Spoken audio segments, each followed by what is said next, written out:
I thank the gentleman and my friend from North Carolina for putting this together and for recognizing me. Many of us know that today marks an important anniversary in world history. 800 years ago, following a populist revolution led by courageous English barons demanding the protections from executive overreach, England's King John signed into law a document known as the Magna Carta.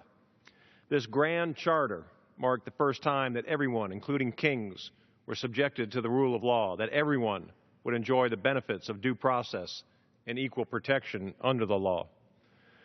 The Magna Carta inspired our founding fathers to demand liberty in the Declaration of Independence. Many Magna Carta principles appeared again in the United States Constitution.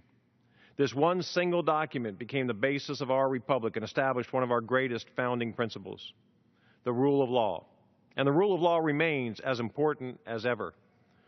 President Obama is working to fundamentally transform our laws without consent, granting citizenship to legal immigrants, making recess appointments to the NLRB when the Senate is not in recess, and changing the health care law without an act of Congress.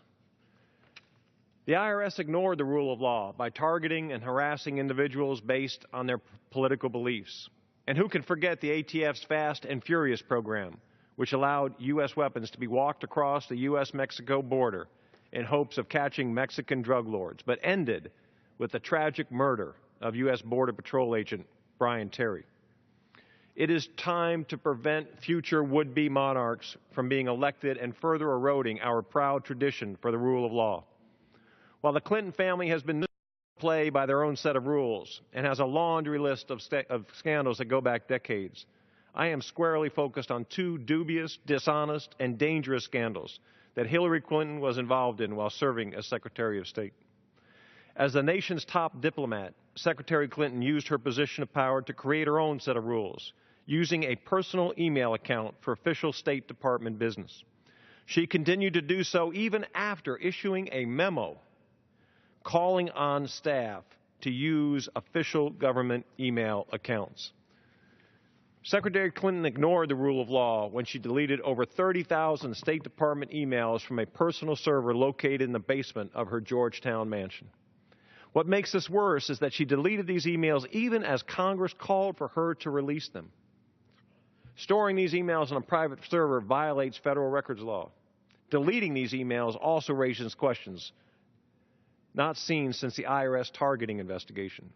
What is she hiding in these deleted emails? Did she even consider what might happen if these records fell into the wrong hands?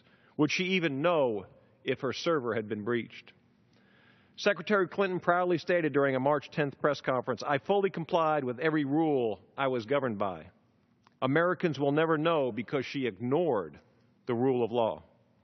By exclusively using a personal email account to conduct State Department business, Secretary Clinton put the State Department at a great risk just for her personal convenience. The Secretary of State is also not allowed to conduct and store official State Department business on a private, unsecured server.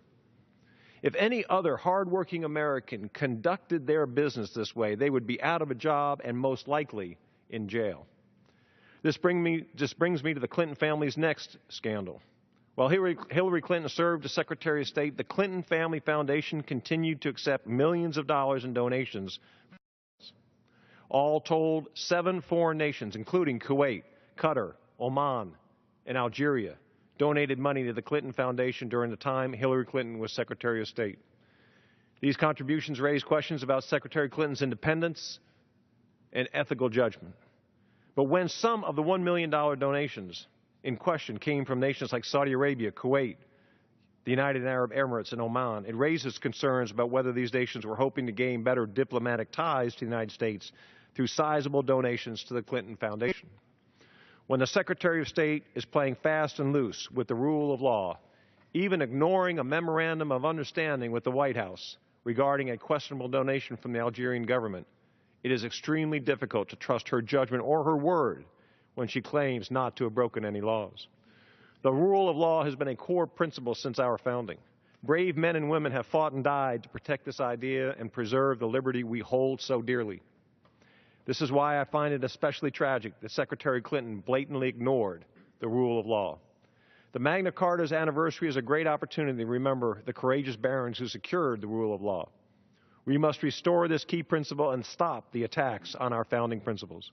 It is our job to safeguard those liberties and protect the America we know and love for generations to come. I yield back.